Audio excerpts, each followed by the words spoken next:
Warm greetings to all my viewers. And what I wish to share with you this morning is the following thought.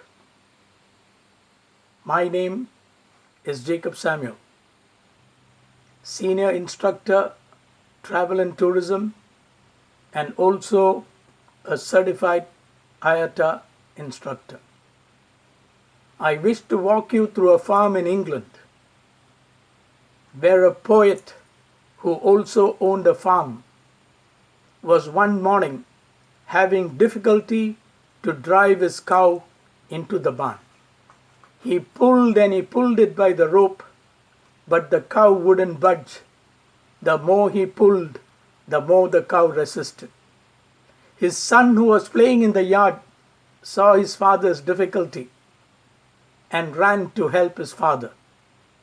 He pushed it with all his might, and the poet pulled it by the rope, but the more they pushed and pulled, the more the cow resisted. His maid, who was watching all this through the kitchen window, saw her master's predicament. She left her job and ran to the aid of her master.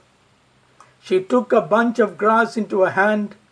She held it in front of the cow's mouth and led it gently into the barn. The cow just followed. This strategy of the maid put the poet into shame, and as a mark of respect that evening, when dinner was served, the poet got up from his chair and had his maid seated on his chair, and it is recorded and believed that it was the poet who served dinner to the entire family. Now, what do we carry home from this episode? And the poet had queried as to how this thought came into the maid's mind. And this was the maid's response. You and your son, you imposed your need on the cow, and the cow resisted. But I took the need of the cow into account, and the cow just followed me gently. Many a times, we always impose our needs on others and we meet with resistance.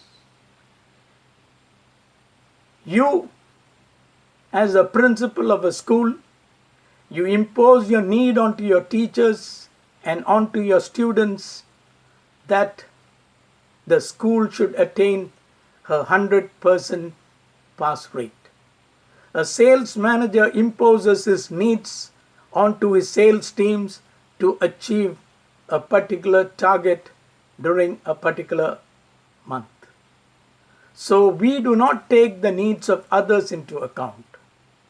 The parents, they are more concerned about their needs to convert their son or daughter into an engineer, into a surgeon, or into an IT professional. And this is where the resistance lies. I also wish to shed light on a small article that I read in one of the British journals,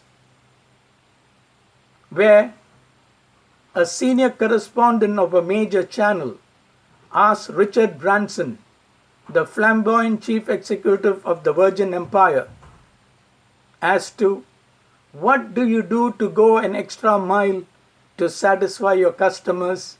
And this was his reply: I do not go an extra mile to satisfy my customers, but I do go an extra mile to satisfy my employees, and that takes care of the customers.